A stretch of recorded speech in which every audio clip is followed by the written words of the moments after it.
Mary, a poor widow, lived in a small, isolated village nestled in the rugged folds of the mountains. Her life had always been a difficult one, defined by hard work and quiet perseverance. She had lost her husband several years ago to a harsh winter fever, leaving her alone to care for their infant child. The village was a close-knit community, but resources were scarce, and those who lived there were constantly at the mercy of the unforgiving natural world. Mary's home was a simple wooden cabin perched on the edge of the forest, its walls lined with rough-hewn logs and a single, tiny window that let in the chill of the mountain winds. Inside, the house was as humble as it was lonely faded blankets. A small fireplace and the few possessions she had managed to keep over the years. Despite her poverty, Mary had known joy in her child's laughter, the warmth of a small life depending on her, and the fragile hope that came from nurturing someone so precious. But that fragile hope had been shattered in recent days. Her child had fallen ill with a fever that no amount of herbal remedies or tender care could subdue. Mary had tended him tirelessly, staying awake through long nights, holding him close, whispering soothing words and praying that he would survive. But nature, as it so often does in these remote regions, had been merciless. One cold morning, Mary awoke to find her child gone, the small body still and lifeless in her arms. The weight of her grief was overwhelming. Mary felt as though the entire world had narrowed into the empty space her child once occupied. Her sorrow was not just the loss of a life, but the crushing sense of helplessness, the awareness that she could do nothing to protect the one being she had cherished most. The mountain air felt heavier, the winds more biting, and the forest outside her window seemed to echo her loneliness. Even the villagers, who were sympathetic, could not ease the gnawing emptiness inside her. They offered words of comfort, but words were feeble against the magnitude of a mother's grief. Mary's thoughts turned to the practicalities of burying her child, but despair compounded with her lack of resources. She had no money for a proper funeral, no family nearby to help, and no one who could guide her through the rituals that would give her child a respectful resting place. The idea of leaving her beloved child unburied in such harsh conditions was unbearable. Each day that passed without action felt like a betrayal of her child's memory. Her sorrow was intertwined with fear and shame. She worried that failing to provide a proper burial would somehow dishonor the life she had fought so hard to nurture. As she sat by the fireplace, holding the small blanket that had once wrapped her child, Mary's tears fell silently into the shadows of her cabin. The silence was heavy, broken only by the occasional whistle of the wind through the cracks in the logs. Her mind raced with memories of her child's brief life, the first smile, the tiny hands that had clutched hers, the soft kiss in the night. And with each memory came an ache so deep it seemed to tear her very soul apart. In that moment of deepest despair, Mary realized that she could not bear this burden alone. She had heard whispers in the village of a reclusive mountain man, a man named John, who lived deep in the forest and who, despite his fearsome reputation, had been known to help those in desperate need. With no other options, and her grief too heavy to contain, Mary resolved to seek him out. Perhaps he could help her honor her child, or at the very least, guide her through this unbearable task. The journey would be dangerous and uncertain, but Mary's love for her child outweighed her fear. She wrapped herself in her coat, took the tiny body gently into her arms, and stepped into the cold mountain morning, driven by sorrow, desperation, and a mother's unwavering devotion. Mary's journey to find John, the reclusive mountain man, was treacherous and exhausting. The path to his remote cabin was steep, winding through thick forests and rocky outcrops, places where the wind seemed to whistle with a voice of its own, carrying echoes of the villagers' warnings about the solitary man who lived there. Mary, clutching the small bundle that had once been her child, pushed forward despite her fatigue. Each step was heavy with sorrow, each breath sharp in the cold mountain air. Her grief was a physical weight pressing against her chest, yet it also propelled her forward. She knew that if she did not find John, there would be no one to help her, and the thought of leaving her child unburied was unbearable. The journey itself mirrored her inner turmoil. Fallen branches blocked her path, jagged rocks threatened her footing, and the narrow trail seemed almost impossible to navigate. Mary's mind wandered between panic and hope. What if John refused to help? What if he was cruel or indifferent, as the villagers sometimes claimed? The fear of rejection gnawed at her, but she could not turn back. Her love for her child gave her courage, even as exhaustion and despair threatened to overwhelm her. Every time she stumbled, she whispered apologies and promises to her child, vowing to do everything in her power to give him the dignity he deserved. Finally, after hours of climbing and struggling through the forest, Mary saw a faint plume of smoke rising above the tree line. Her heart leapt, for she knew this meant a cabin, a sign of human presence in the otherwise wild expanse. As she approached, the cabin revealed itself, small and sturdy, built of weathered logs with a roof of rough-hewn shingles. Smoke curled from the chimney, a sign that someone was home. Mary hesitated at the edge of the clearing, unsure how her plea would be received. The stories about John painted him as intimidating, perhaps even dangerous, but desperation gave her courage. She stepped forward and knocked on the heavy wooden door. Her hands trembling, her heart pounding in her chest, the door creaked open, and there stood John. He was a rugged figure, tall and broad-shouldered, with weathered skin and eyes that seemed to have seen both the beauty and brutality of the mountains. His gaze was sharp, assessing, yet not unkind. Mary, trembling and tear-streaked, stepped forward, her voice barely above a whisper, "Please, please bury my child." The words escaped her lips in a torrent of grief, pleading, almost like a prayer. She fell to her knees, holding out the small bundle as if the very act of offering it could convey the depth of her sorrow. John said nothing at first. He merely looked at her, his expression unreadable, his silence heavy. Mary's heart raced with fear. Would he turn her away? Would he mock her grief as she had feared from the villagers' whispers? The wind blew through the clearing, rustling the trees, and Mary felt exposed, vulnerable in a way that made her pain all the more acute. But she did not retreat. She repeated her plea, her voice breaking with desperation. "I have no one else. Please, my child, help me." In that moment, the gravity of Mary's loss was palpable. Her entire being, her love, her pain, her helplessness was laid bare before this man she had never met. The silence stretched on, and yet it was not cold or dismissive. There was a weight to it, a recognition of the sorrow she carried, as if John understood grief in a way few others could. Mary's hope flickered weakly, fragile as the first light of dawn, but it was enough to keep her rooted there, waiting, praying, for a response that could bring either solace or further heartbreak. John, the mountain man, stood silently as Mary's desperate plea echoed in the small clearing before his cabin.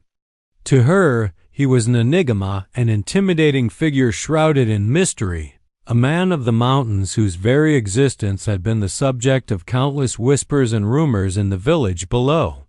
Yet, even in his silence, there was a strange weight of understanding in his eyes, as though he recognized the depth of Mary's grief without a single word being exchanged. To truly grasp the magnitude of the moment, it is necessary to understand the man behind the legend, a life shaped by hardship, solitude, and tragedy. John had not always lived alone. Years ago, he had been part of a small family in the same village where Mary now lived. He had been a husband and a father, deeply devoted to his loved ones. But fate had been unkind. A harsh winter had claimed his wife, and soon after, a devastating accident taken his young son. The grief of losing both his family at once had driven him to withdraw from society. Villagers said he had become a recluse, retreating to a hidden cabin deep in the mountains, a place few dared to find. Some whispered that he was bitter, perhaps even dangerous, having turned away from human connection entirely. Others, however, told stories of his quiet generosity, how he would leave firewood for stranded travelers or secretly help families in need without ever seeking recognition. These conflicting stories made John a figure of both fear and curiosity. His reputation in the village was complex, colored by fear and awe. Children were told to avoid the forest where he lived, warned that he was a wild man, perhaps capable of cruelty. Adults regarded him with a mix of suspicion and respect, uncertain whether his isolation was a result of madness or profound wisdom. Yet, those few who had glimpsed his true nature described a man who understood suffering intimately, whose silence could speak volumes, whose actions, though rare, were guided by a deep, if unconventional, compassion. To Mary, these stories were all she had to go on. She did not know whether he would turn her away or grant her request, but she sensed that if anyone could understand the depths of her loss, it might be him. John's days were simple yet harsh. He lived in harmony with the mountains, hunting, gathering, and tending to the small plot of land around his cabin. He had learned to read the signs of nature with precision, when the storms were coming, where food could be found, and how to survive the bitter winters that had claimed so many lives in the village below. His life had become one of self-reliance, shaped by loss and the relentless demands of the wild. But in that self-reliance was a hidden humanity, a recognition of life's fragility, an understanding of the sorrow that comes from losing someone dear. His reputation as a stern, solitary figure masked a capacity for empathy that few could imagine.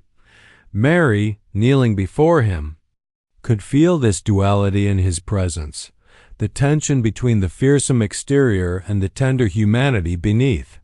She knew she was at the mercy of a man shaped by tragedy, a man whose past was etched into every line of his rugged face. She understood that he had loved and lost, and that grief was something he knew intimately. Perhaps this understanding was why she had come to him, rather than anyone else in the village. In that moment, the weight of his reputation pressed upon her as heavily as her own grief.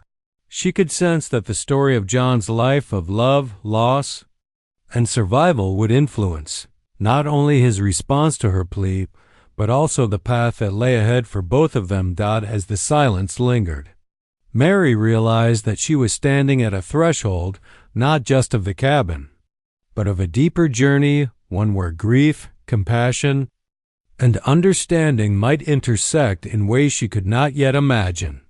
The mountain man, whose name had been whispered in fear and admiration, now held the power to transform her despair into a chance for healing.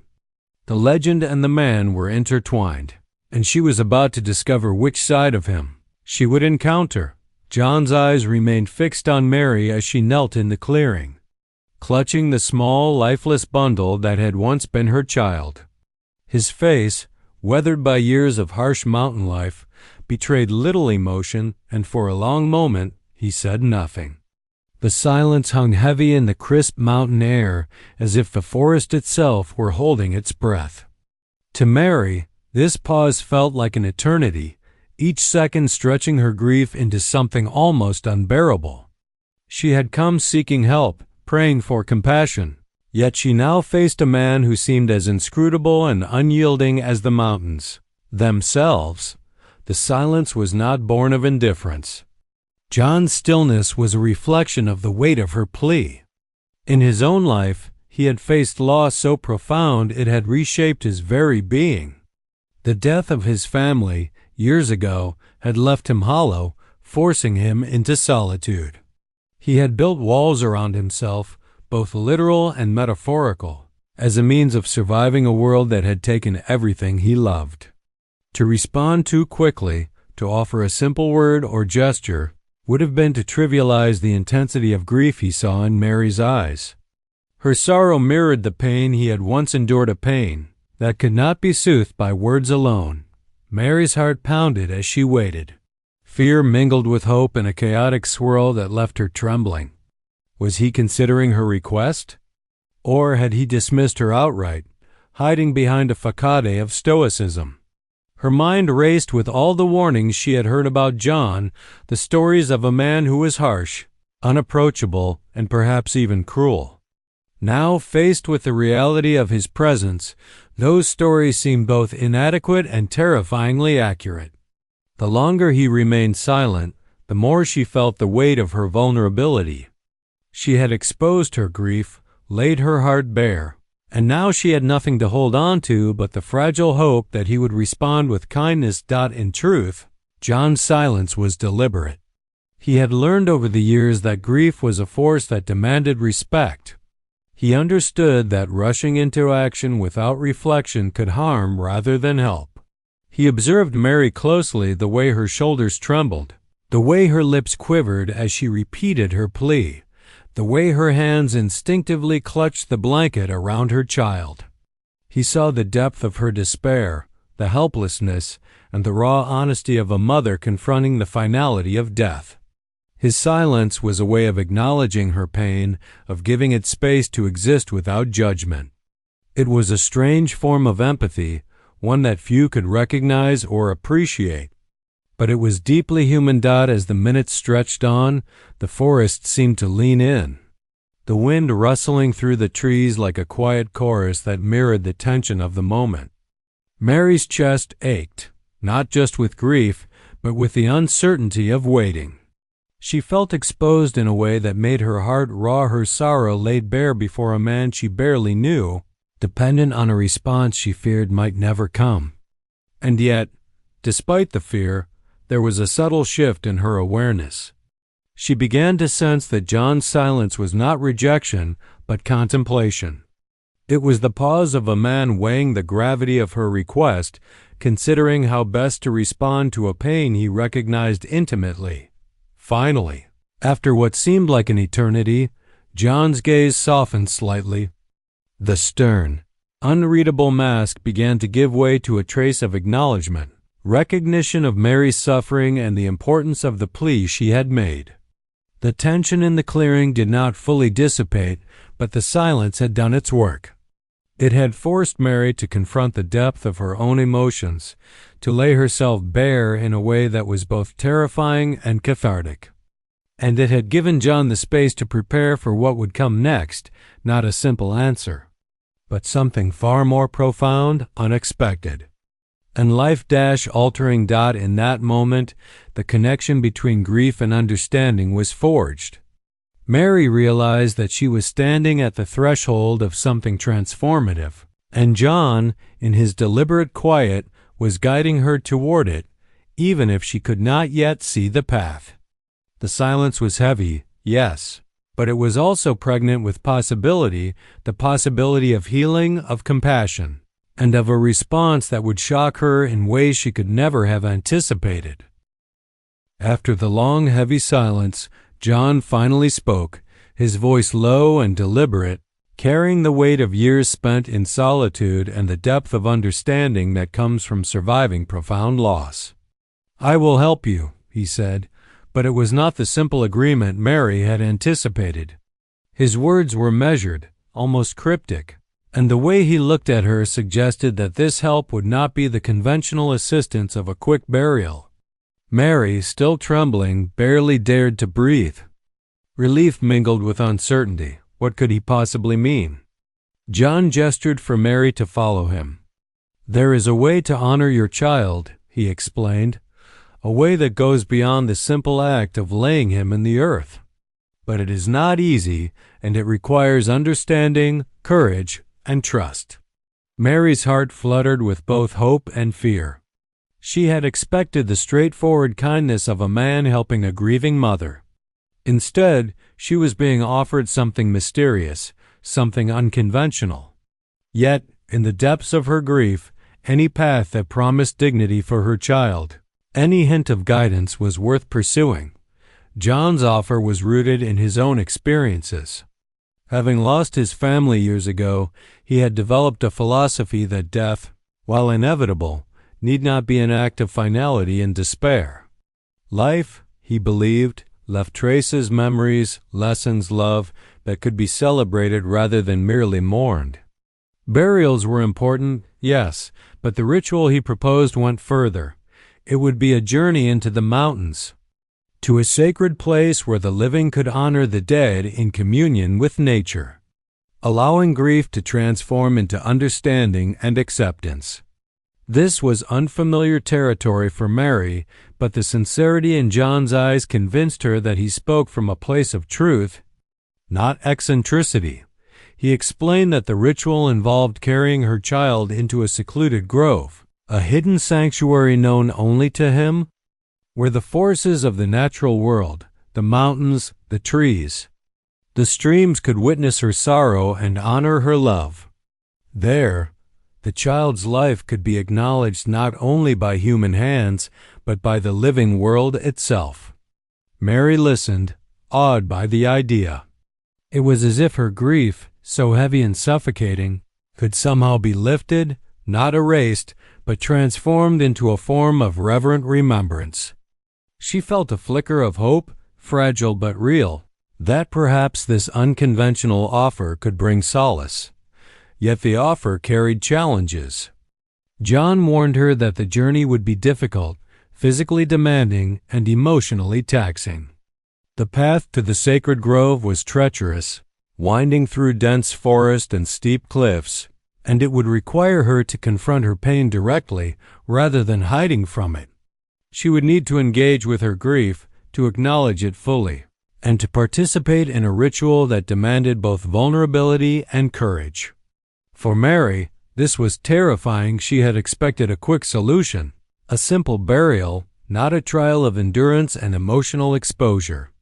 But deep down, she sensed that this was exactly what she needed, a way to truly honor her child, not just in the eyes of the village, but in the world itself. John's demeanor was firm but compassionate. "This is the only way I can help you," he said. "It is not a task for the faint-hearted, but it is the path to true remembrance, and through it you may find the peace you seek." His offer was radical in its difference from the conventional rituals Mary had known. It demanded trust in him, faith in the mountains, and courage to face her own grief. And yet, despite her fear, Mary's instinct told her that this was the path she must take. In that moment, Mary realized that John's help was not simply about burying her child. It was about creating a connection between life and death, grief and acceptance, the human heart and the vast, enduring world around them. She nodded, tears streaming down her face, and whispered, "I will do it." John's unexpected offer had turned despair into purpose, giving Mary a way to transform her sorrow into something meaningful, something that honored her child in a way she had never imagined possible. The journey to the sacred grove began at dawn, with the first pale light of morning brushing the mountain peaks in soft gold. Mary, still clutching the small bundle that had once been her child, followed John through a narrow forest path that twisted and turned like the currents of her own grief. The air was crisp, carrying the scent of pine and earth, and the faint sound of distant birdsong seemed to echo the fragile hope stirring in her heart. Every step forward was both a physical challenge and an emotional trial. Her sorrow weighed heavily on her shoulders, but her determination to honor her child gave her the strength to keep moving. John led the way with a sure, unhurried pace, his movements attuned to the rhythm of the mountains. He had spent years navigating these forests, cliffs, and hidden valleys, and he knew the paths that would be safe or treacherous at any given time. Along the way, he began to teach Mary the ways of the wilderness. He showed her how to read the tracks of animals in the snow, how to identify edible plants, and how to detect subtle changes in the weather. At first, Mary struggled to pay attention, her mind consumed by grief. But as she listened and learned, she realized that these lessons were more than survival skills. They were a way to reconnect with life itself, a gentle reminder that the world continued even in the face of loss. The journey was not easy. The path often narrowed to treacherous ridges, with sheer drops on either side, and Mary stumbled more than once, her heart leaping with fear. John's steady hand and quiet encouragement kept her going. He never rushed her, and his patience allowed her to find strength she didn't know she possessed. At times, the silence between them was filled with unspoken understanding, Mary's grief, John's empathy, and the mountain's timeless presence converged to create a space where sorrow could exist without judgment. In these moments, Mary began to sense a strange kinship with the man who had once seemed so intimidating. His solitude, born of his own suffering, had given him a depth of compassion few others possessed. Along the way, John shared stories of his own past, carefully revealing fragments of his life his family lost to harsh winters, the pain of raising a child who was no longer alive, and the solitude he had chosen to survive. Mary listened, surprised by the tenderness beneath his rugged exterior. She began to understand that his unusual ways were not the product of cruelty or bitterness, but of grief transformed into quiet wisdom. Each story, each lesson, each careful step forward became a bridge between them, a fragile thread connecting two hearts shaped by lost dot as the sun climbed higher. The forest gradually opened to reveal breathtaking vistas, cliffs that dropped into misty valleys, streams that sparkled like liquid silver, and groves of ancient trees whose branches stretched skyward as if in silent prayer. These moments of beauty reminded Mary of the world beyond her sorrow, of life continuing in ways she had forgotten to notice. John encouraged her to breathe in the air deeply, to feel the wind on her face, and to allow herself to exist fully in the moment, even as grief lingered.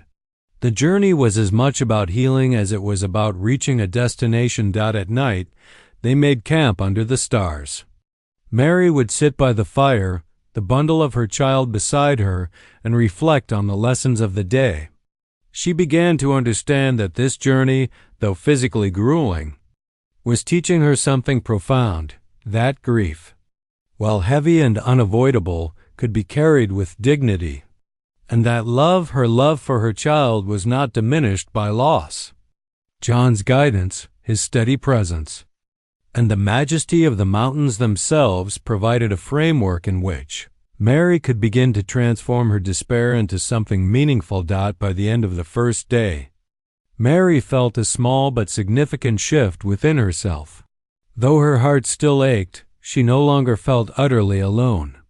John's unexpected offer had turned a simple act of burial into a journey of growth, reflection, and connection. The path ahead was long and filled with challenges, but Mary now understood that she was walking toward not just a physical destination, but a spiritual one, a place where grief could be honored, sorrow could transform, and the love she carried for her child could find expression in the living world around her. After days of trudging through dense forests, scaling steep cliffs, and following narrow, winding mountain paths, Mary and John finally reached the sacred grove, a place so secluded that it seemed untouched by time. The grove lay in a hidden valley, surrounded by towering pine and cedar trees whose branches wove together to form a natural cathedral.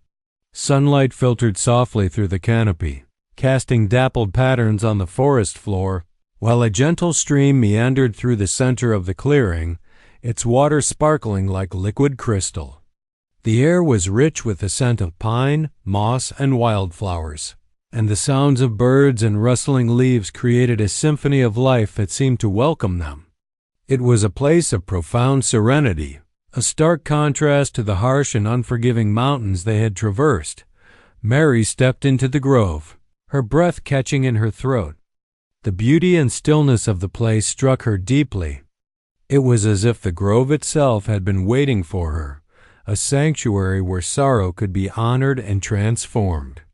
She clutched the small bundle of her child tightly, her tears flowing freely. The weight of her grief seemed both amplified and softened in this sacred setting. She realized that she had been carrying her sorrow alone, hidden and silent, but here, in this place of quiet majesty, her grief felt acknowledged by something greater than herself. The mountains, the trees, the stream all seemed to witness her loss and her love. John guided her to the center of the grove, near the stream, and spoke softly. "This is a place where life and death coexist," he said. "Here, grief is not a burden to be hidden. Here, it is honored, carried, and transformed. Your child will rest among the living and the eternal, remembered in every rustle of leaves and every ripple of water." His voice carried a calm authority, and Mary felt herself drawn into the profound truth of his words. This was not merely a burial. It was a communion with the world around her, a way of connecting her child's life to the timeless rhythms of nature. John began to prepare the ritual. He gathered small stones from the stream, arranging them in a circle that symbolized the cycle of life, death, and memory. He taught Mary to offer prayers and thoughts aloud, not just to mourn, but to celebrate the brief, precious life her child had lived.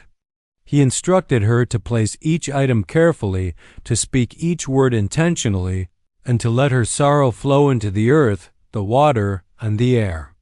The ritual was not rigid or formal, but deeply symbolic, designed to help Mary confront her grief while also creating a lasting remembrance of her child in a sacred, living space. As Mary participated in the ritual, she felt a strange but comforting shift within herself. The intensity of her sorrow remained, but it was tempered by a sense of connection to the grove, to the mountains, and to the memory of her child. Every step of the ceremony, every gesture she made, seemed to weave her grief into the very fabric of the grove. The stream carried her whispered words downstream, the stones held her intentions, and the trees seemed to lean closer in quiet solidarity. For the first time since her child's death, she felt a measure of peace, a sense that she was not alone, that her love had been acknowledged, and that the life her child had lived had meaning beyond the fleeting time they shared. John watched silently, his eyes reflecting both his own pain and his understanding of hers. In guiding Mary, he was also confronting his own memories of loss, offering his wisdom gained through years of solitude and grief. The grove became a space of shared mourning and quiet hope, where two lives, one broken by loss, one shaped by isolation, intertwined in mutual compassion and understanding. By the time the ritual concluded, Mary felt transformed. The grove had given her a sense of closure, not in erasing her grief, but in honoring it, acknowledging it, and allowing it to coexist with hope and memory. The sacred place had fulfilled its purpose, to turn despair into remembrance and sorrow into connection. Mary knew that this experience, guided by John, would remain with her forever, a living testament to her child's life and the power of grief transformed by love and understanding. The sacred grove, bathed in the soft glow of the morning sun, became the stage for a ritual unlike anything Mary had ever imagined. John guided her to the center of the circle of stones he had arranged, near the gently flowing stream, and explained each step with quiet authority. The ritual was not merely about laying her child to rest, it was a profound act of remembrance, designed to honor life, acknowledge grief, and connect the living with the eternal rhythms of nature. Mary felt a mixture of awe, fear, and hope as she prepared to take part in this mysterious yet sacred act. John began by instructing Mary to speak aloud the name of her child, and to recount the brief moments of joy they had shared together. At first, Mary's voice trembled, barely rising above the whisper of the wind through the trees. She faltered as memory surged her child's first smile, the tiny hands that had clutched hers, the soft kiss in the dead of night, but John's calm presence provided a steady anchor. Slowly, she began to speak more clearly, her words carrying the depth of a mother's love and the weight of her grief. The grove seemed to respond. The stream's gentle babble, the rustling leaves, and the soft calls of birds created a natural chorus, as if nature itself were acknowledging her sorrow. Next, John taught Mary to place small offerings around the circle stones, leaves and wildflowers collected along their journey. Each item was chosen deliberately, representing aspects of her child's life and the enduring connection she would maintain even in death. Mary placed each piece with care, whispering words of love, apology, and farewell. Every placement was a tactile acknowledgement of loss, a way for grief to manifest physically and be integrated into the world around her. The act of creating a tangible memorial in the living world gave her a sense of purpose amidst her despair, a way to honor her child that transcended the conventional burial she had initially envisioned. John then led Mary in a silent meditation, asking her to visualize her child surrounded by love, held not just by her, but by the earth, the trees, and the sky itself. He explained that death, while a natural end, was not a disappearance. The essence of those we love remained in the impressions they leave on the world and in the hearts of those who remember them.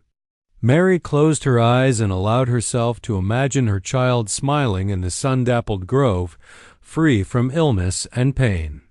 Tears streamed down her face, but they were no longer only of sorrow, they were tears of connection, gratitude, and the beginnings of acceptance. Finally, John led her to release the bundle of her child into the center of the circle, letting nature take its part in the ritual. The stream's gentle current, the soil beneath, and the soft moss became witnesses and participants, carrying her grief and love outward into the grove. As she stepped back, Mary felt a subtle shift within herself. The heaviness of despair remained, but it was now mingled with a sense of reverence and peace. She realized that she had done more than bury her child. She had woven the memory of her child into the living world, creating a sacred bond that could never be undone. Throughout the ritual, John remained near, silent but attentive, his own eyes reflecting memories of loss he had long carried in solitude. His role was both guide and witness, helping Mary navigate the raw intensity of grief while also participating in the unspoken healing that came from shared understanding. In this sacred act, two broken lives, the solitary mountain man and the grieving widow, found a rare convergence of empathy, compassion, and quiet hope. When the ritual concluded, Mary sat on a moss-covered stone, breathing deeply, feeling the wind against her face and listening to the stream's gentle song. The grove had transformed her grief, not by erasing it, but by giving it meaning, by allowing her sorrow to coexist with love and memory. In the silence that followed, she understood that this ritual had given her the gift of connection, a bridge between loss and acceptance, despair and hope, the living and the eternal. After the ritual in the sacred grove, Mary felt a subtle but profound shift within herself. The raw, suffocating weight of grief that had consumed her since the loss of her child was still present, yet it had changed form. No longer was it a crushing, isolating force. Instead, it had transformed into a living, breathing awareness of love and memory, a reminder that her child's existence, however brief, had left a permanent mark on the world and in her heart. The grove, with its ancient trees, flowing stream, and quiet sanctity, had offered her more than a burial. It had provided a framework to integrate sorrow into her life rather than allowing it to overwhelm her entirely. John observed Mary with a quiet patience, recognizing the subtle signs of her transformation. The woman who had arrived at his cabin days earlier, trembling and desperate, was not the same woman who now sat among the dappled sunlight and whispering leaves. She had begun to internalize a truth he had learned through years of solitude, that grief, when acknowledged and honored, could coexist with hope. Loss did not have to sever one from life. It could deepen connection, foster understanding, and cultivate compassion. Mary's posture, her breathing, and the soft glint in her eyes all spoke of someone emerging from despair with a renewed sense of purpose. As they prepared to leave the grove, John shared with Mary stories from his own past, revealing fragments of his pain and the losses he had endured. For the first time, he spoke openly about the death of his wife and child years ago, describing the loneliness and bitterness that had driven him into the mountains. Yet he also spoke of the lessons he had learned, of the small moments of beauty, resilience, and human connection that had allowed him to continue despite his suffering. Mary listened with a mixture of awe and empathy, realizing that John's strength and wisdom were forged in the crucible of grief, and that his ability to guide her was born of his own experiences of loss. Through their shared journey, Mary came to understand the importance of perspective. She realized that while grief is universal, the ways it is processed and transformed are deeply personal. The ritual in the grove had not erased her pain, but it had given her a method to honor it, to channel it into remembrance rather than despair. The lessons John imparted, the patience required in facing sorrow, the courage to confront it directly, and the willingness to find solace in unexpected places became tools Mary could carry with her into the future. These lessons were not abstract. They were tangible, lived experiences that had reshaped her understanding of life, death, and love. The bond between Mary and John deepened during these days of reflection and preparation for the return journey. They were connected not only by circumstance but by the shared understanding of profound loss and the capacity for compassion. Mary recognized that John's guidance was a gift born from his own pain, and John, in turn, saw in Mary a resilience and depth of love that rekindled a part of him he had long thought lost. Together, they had navigated the intersection of sorrow and healing, and this connection, fragile yet real, became a source of mutual strength. By the time they began the trek back toward the village, Mary's inner world had shifted irrevocably. Her grief was no longer a suffocating weight but a living testament to her love and devotion. She felt a newfound clarity about the nature of loss, that it was not something to be hidden or feared, but something to be acknowledged, honored, and transformed into a source of meaning. She understood that her child's life, though brief, had ripple effects that could extend beyond death, touching the natural world, herself, and even the life of a solitary mountain man. In this moment of understanding, Mary realized that the journey had been about more than a burial. It had been a passage through sorrow toward acceptance, a testament to the resilience of the human heart, and a revelation that compassion and understanding can emerge from the most unlikely places. She felt prepared to return to the village not as a broken widow, but as a mother whose love had endured, and whose grief had been transformed into something lasting and meaningful. Foreboding at the start of her journey now felt less like barriers and more like silent witnesses to her transformation. Each step along the familiar forest path was lighter than before, her grief still present but tempered by the lessons she had learned and the ritual she had performed. The air no longer seemed bitter and unwelcoming. Instead, it carried a quiet serenity that mirrored the change within her heart. Mary held her head higher, her shoulders straighter, and though her eyes still glistened with tears, they reflected a newfound understanding rather than despair.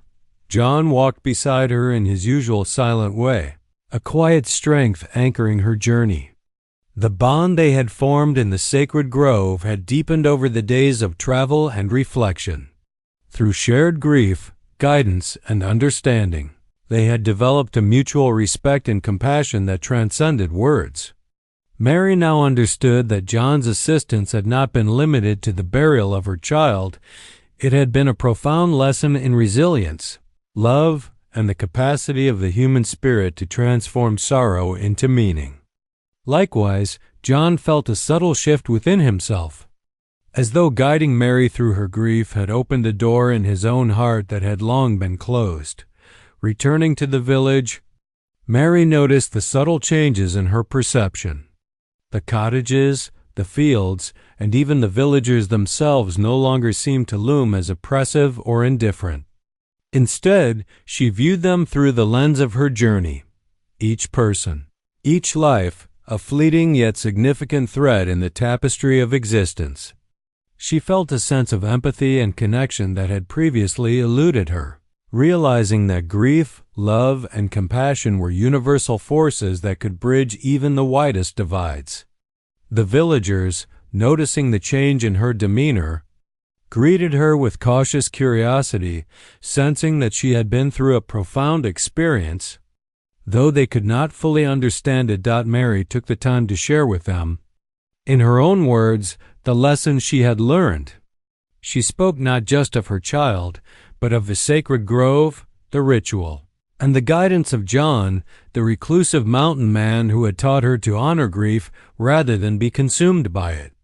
Her words were measured, imbued with sincerity and humility, and they carried the weight of lived experience.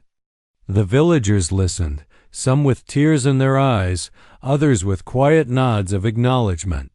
Through her story, Mary offered them a glimpse of the transformative power of loss when met with courage, understanding, and compassion. Though John remained in the mountains, he had left an indelible mark on the village and on Mary. His guidance had shown her that grief was not an end, but a passageway to honor life, nurture memory, and cultivate empathy. Mary now carried the wisdom of that journey with her, a quiet strength that would sustain her in the days ahead. She tended to her household and began to reconnect with neighbors, carrying forward the compassion she had learned in the grove. Her child's memory remained vivid, but it was no longer a source of unbearable pain. Instead, it was a presence that infused her life with meaning, reminding her that love endures even in the face of loss. In the months that followed, Mary became a quiet source of support and guidance for others in the village who faced their own hardships. Her experience had taught her that grief was not something to be hidden or endured alone.